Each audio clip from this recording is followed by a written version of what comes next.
Welcome to another riveting video. I'm Bugsicle, my pronouns are he, him, and today we're going to be continuing my Guardian Tales series. If you haven't seen the other two, that's totally fine, it's not that kind of series. All you need to know is that Guardian Tales is an RPG-style gacha game where you play as the Guardian and you go through different stories, fighting epic battles with epic friends you meet along the way, and it just so happens to have extremely beautiful characters that I have now seemingly dedicated my entire life to drawing. And today's victim, I actually don't know how to pronounce her name. I don't know if it's pronounced Aoba or Aoba. I've seen both and I haven't been able to get a clear answer, so I'm sorry if I'm saying it wrong. But regardless of what her name is, I struggled a lot with what I wanted her pose to be, because unlike with Sohi and Mia, where I just copied the pose from their in-game illustration, I wanted an original pose, not just for her, but also all my Guardian Tales drawings going forward. I want their poses to be different from their in-game illustrations, partly because it forces me to actually think about their energy and their personality a bit more, but also because I want these drawings to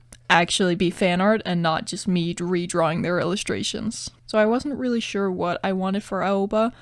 All I knew is that I wanted her to be sleepy. So I started off with 3 different poses, and I quite liked 2 of them, so I just started off with the one that had the clearest reference. I was tethering a fine line between elegant and aesthetically pleasing and then sexual, but when it was time to add in her face, I felt like I had crossed over onto sexual territory, which yuck. It was also around here that I remembered I had set sort of a rule for myself when I started this series, that I would only do bust shots and half bodies, not any full poses, just to save time, which with how long these drawings already take, I'm really glad I set that restriction for myself. But I had just completely forgotten about it when I picked my references for Aoba, so my solution was just to cut off her legs on the second pose.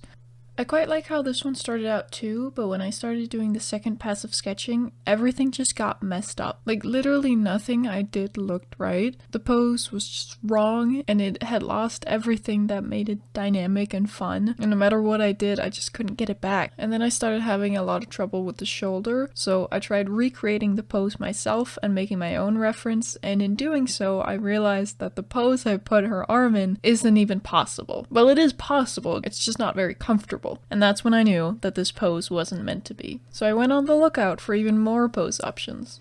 I found 3 references I liked and I dragged them all into Clip Studio Paint and then traced over all of them to help me find the shapes and to give me a better idea of what information I'm missing and what parts will be the hardest to draw for me. Like, for example, I was very drawn to the second arms above the head one, but Alba's shoulders and collarbones are just out and about for the whole world to see, and that is part of the human body that I really struggle to draw. And in the reference, her entire torso is completely covered by a very loose-fitting blouse, so I wasn't even sure if I was going to be able to draw this pose. I did kind of like the first one too, but her shapes were a bit more unclear, and also the blouse on the second one is kind of sheer, so I was able to make a rough outline of her contour, and for that reason I ended up going with the second one. My original plan was to trace over the image just to get an idea of the shapes and then use that as a reference and then freehand it, but when I got to the point where I had to freehand it, I got kind of lazy and just used the traced lines as a sketch. And if that bothers you, then go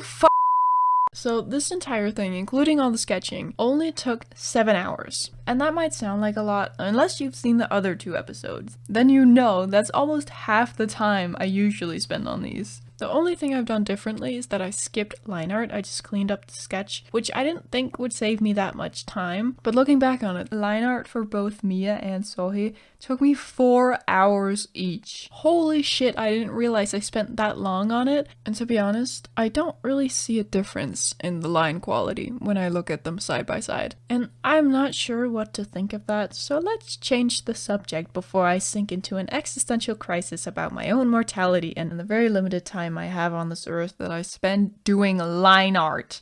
So Aoba is an incredibly powerful but lazy, and efficient leaf fairy. Half an hour of her touch does more wonder to flowers than hours of work from any other fairy. But instead of being the greatest leaf fairy that fairykind has ever seen, she's made magical sprinklers to automatically do her job for her, so she can spend all day reading comic books and sleeping. And she gets pretty angry if you try to disturb her slumber. And that's kind of all the information I had about her to put in in this drawing. So, well, obviously I wanted her to be sleepy, but I didn't want her to be asleep. So I thought, why not make her kinda grumpy about the fact that she got woken up? I knew I wanted her to be rubbing the sleep out of her eyes, but that requires a loose fist, and I am so terrible at drawing relaxed hands. It is so damn difficult for no reason at all. Whether you want to interpret the final drawing as her being woken up by the guardian or from the sun shining in her face, that's up to you to decide what woke her. Either way, she's pissed about it.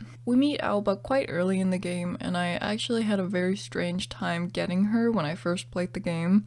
So Guardian Tales has some secret levels where you have to solve a specific puzzle or talk to a specific person to unlock it. Some butterflies showed us the location of the hidden forest, and when we enter, we stumble across a figure sleeping on the forest floor. And I do literally mean stumbled. I sprint everywhere, and I ran straight into her. And she has this yellow exclamation mark above her head, signaling to the player to interact with her to get a quest. And when we do, well, she essentially tells us to piss off. Now, I'm smart enough to know when a character in a video game tells you to piss off, you actually have to just keep bugging them until they give you what you want. I am also smart enough to know not to apply this technique in real life. But I'm also smart enough to know that when NPCs just start repeating themselves, I know there's nothing for me here. And that's what I thought Aoba was doing.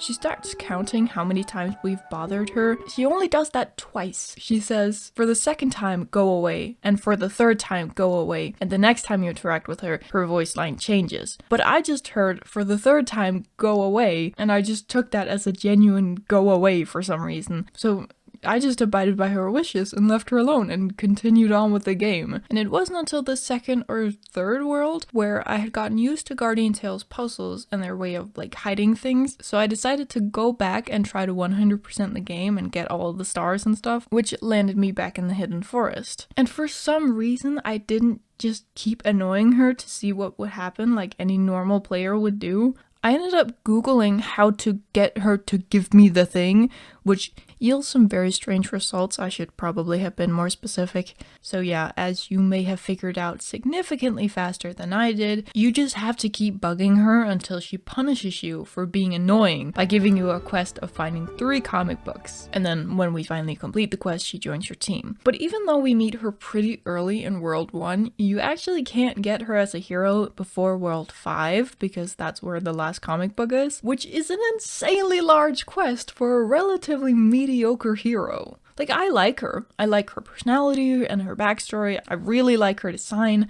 but I don't think I've ever actually had her on my team and used her to fight. Alright, so at this point I really only had the hand and the hair left to do, and I didn't want to do either of those, but I decided to just start with the hair, which was a nightmare, because not only does the structure of her hair not really make any sense, the 2 drawings can't even agree how her hair looks. In the Japanese illustration, she has a big curl coming out the side of her head, seemingly out of nowhere. In the global art, it looks like her hair is tied up and like coming out as one big curl, and that made a lot more sense to me, but I also thought that would just be really uncomfortable to sleep with. So I ended up kind of making up my own thing with 2 curls on either side of her head and then like a really short bob or whatever you want to call it for the back of her hair, which I mean you can't see in this illustration because of the angle, but I sketched it out in like some concept sketches, so in my head it all makes sense. I considered also taking inspiration from her concept art because it has some really interesting elements to it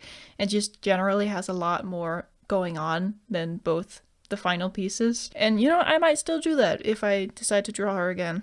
I think my brain just fully melted when I was trying to understand her skirt. It took me a long time to try and understand how it was put together. We don't really get a good idea of how it's put together in the global art, but in the Japanese art it seems like it's just one big sheet of fabric with a slit on one side, which I thought might be a bit impractical, so I changed it to be a back panel and a front panel tied together on both sides. So, you know, her entire business isn't visible when she's laying down. There are some smaller details and accessories that I've left out for I'm no good reason really. I'm still considering going back in and adding the missing parts, but I cannot decide if it's worth my time because it really is not that big of a deal, but it also is, you know, part of her design, so it feels weird to just leave it out. And then when I was done drawing the hair, I kept tweaking small details and redoing areas to avoid biting the bullet and just drawing the hand because I knew it was going to be a nightmare. Because I have plenty of experience that tells me if I don't get something right on my first try, I won't be able to make it work at all.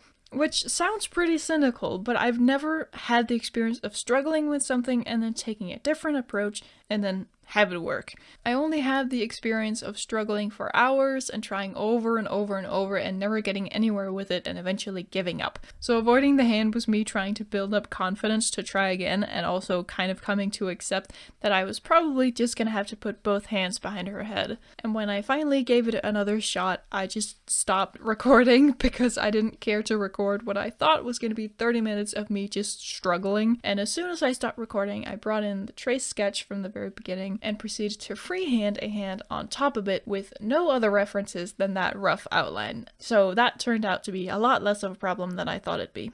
And it was after I finished the hand that I looked at how clean my sketch actually is, and I was like, do I really feel like doing line art over top of this, knowing that it's probably just gonna end up more like stiff and like worse than the sketch itself? And I was like, no, I actually don't feel like doing that at all. So I just went in with an eraser and like, yeah, just cleaned everything up. For some reason, doing this made me think a lot more about like the shape and form and like the 3D-ness of the objects than I do when I'm doing line art, which I thought was really interesting. Like, my brain was a lot more engaged, and I really like the style that it ends up being with this whole thing.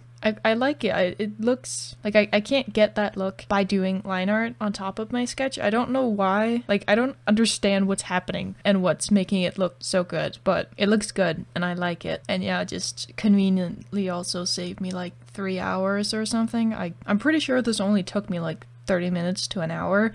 So yeah. Pretty happy about that part too.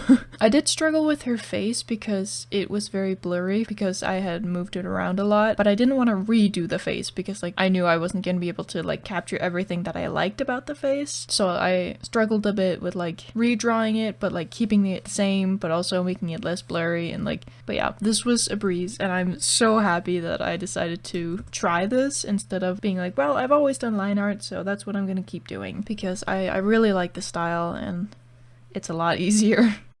So I had a few issues with her dress. First of all, this drawing reminded me that I need to study fabrics and learn how to like simplify it into my own style, but especially like the top of her dress. In the global art, we can't really see what's going on with her front, but for both the Japanese and the concept art, there's implied structure in her top, which seems like it would be pretty uncomfortable to sleep in. I sort of imagine it more like a tube top, which was surprisingly hard to draw, especially doing the highlights during the rendering, but I quite like drawing scrunched up fabrics, so I kind of enjoyed it. But while it was difficult and it did give me a bit of trouble, I'm happy with the end result, and I'm happy that I decided to change it and just kind of go with my own idea. I struggle with coloring. I haven't really found a fast way to do it. It feels like one of those things that should take like 10 minutes, you know, just slap the colors you've chosen in the place that you want them. Pretty simple. Especially with the fill tool, which I've recently learned to adjust and control, so it's actually useful and not just frustrating. But for some reason, no matter what settings I adjusted, both my fill tool and my auto select were acting up when I was trying to do the colors, which all just made for an incredibly frustrating time trying to color this piece. Though I am not denying that it is my fault that the tools didn't work. I keep forgetting which adjustments do what exactly, so I kind of fumble around with it until it works, but I was fumbling around with it for what felt like the entire time, so I'm not sure exactly what I did differently.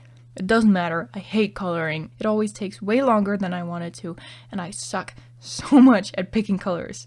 One part of my drawings that have been continuously boring has been the hair. I even mentioned it briefly in Mia's video, like it's been a problem for a while. And then here back in December, I finally returned to a piece that I had abandoned because I had no idea how to do her hair. Because while I knew how to do like the highlights and the shadows and stuff, I was having problems understanding how and when to separate and section hair, especially for like long and loose hair. So I could only really draw very specific hairstyles. But I was finally determined to learn the technique once and for all that worked for all hairstyles and all hair textures. So I may not have gone about it the most efficient or professional way. What I did was just, I went on Pinterest and I found different artworks where I liked how they did the hair, and I tried to just visually study and like break down why I thought it looked good and why I liked it. And I don't know, when I did that, something just clicked in my head on how to section off hair. And I think in reality it was because I was afraid of having a smooth, like blended art style, because that's just not what I want. I want a more simplistic and like cell shaded style. But when I then draw in that style, I'd always feel like my drawings were boring or like they were missing something. So I guess I just realized that I couldn't have it both ways. Like I couldn't both have a very simplistic style and also want my drawings to be more complicated. I'm definitely still finding my footing in this style and like balancing simplistic cell shading and overcomplicating things. I think Aoba definitely leans on the side of too smooth for what I'm going for. When you look at her from afar, like when you look at her as a whole, it still looks blended and stuff, even though it's not. So I'm still experimenting with all that, but this drawing is definitely a step in the right direction of like finding what I want to do with my art. Aoba is pretty detailed in her face and hair, and then she kind of gets more and more simple as you move out from the center, which really brings the viewer's eye to her face as the focal point, which I'm gonna admit was a complete accident. Because I've spent a lot of time studying and learning how to draw hair and skin and not a lot of time learning to draw fabrics, so like I still have no idea how to draw non-shiny fabrics like cotton. Silk and leather and like fabrics with high contrast are not a problem for me, but less contrasty, especially skin tight fabrics like cotton and polyester, are a pain in my, because all the tutorials I've been able to find are like heavily blended and or with a lot of folds, which I know how to do. Like I don't need a tutorial on that. My question is, how do you make a matte skin tight fabric look interesting, you know? So Aoba's dress gave me a lot of grief, but I think the simplicity in it, even if it was not intentional, works out in the end. At least that's what I'm gonna keep telling myself. Before I end this video, I want to give you some insight to my plans for the future of this series, which I usually don't do because I don't want to promise something I can't keep. And if you don't play Guardian Tales, these names will mean literally nothing to you. But here's my list. I want to draw Karina, who I believe I have mentioned before. I want to try drawing Aoba again in the first pose I explored. I feel like I got to know Aoba and her design better through drawing her, if that makes any sense, and I feel confident that I can succeed in drawing her in that pose now. And then I have 2 entire finished drawings that I just never made a video about.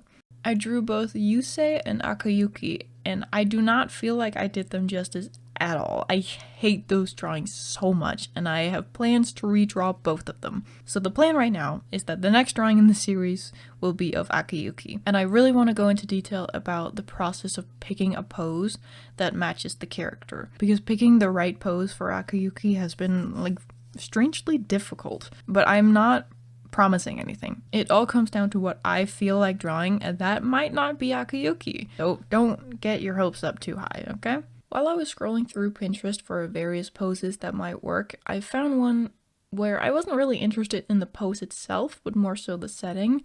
Now, I've never really done backgrounds for these Guardian Tales illustrations, but the image of Aoba actually laying in a grassy field with the grass around her flattened from the weight of her body was just too good to pass up. I feel like in the end, all the elements really come together and draw your eye towards her face. Already in the grayscale stage, I knew exactly what I wanted, and just the very simple gradient I made really elevated the piece. But I had no idea how I was actually going to execute this concept. And I was really nervous I wouldn't be able to make it work and it would just look sloppy. I was so nervous about getting it wrong that it ended up being the last thing I did on this drawing because I just kept pushing it off, which is a sentence I feel like I've said before in this series. With all that being said, I just want to thank you for watching this entire video. This drawing is quite different than anything I've done before on this channel, and I'd love to hear in the comments if you prefer this more heavily rendered style or the more simplistic style that I've done for like Mia, just to use her as an example. I mean, like, it's not gonna change how I draw because I draw whatever I want, but like, I'm still interested in hearing what you guys think. And in keeping with the theme of doing things I've never done before, I'm gonna play a couple bloopers for you, which I've considered doing many times, but I haven't because I can never tell if these are incredibly funny or incredibly not. But being woken up by the guardian or from the sun shining in her face. And then when we finally complete the quest, she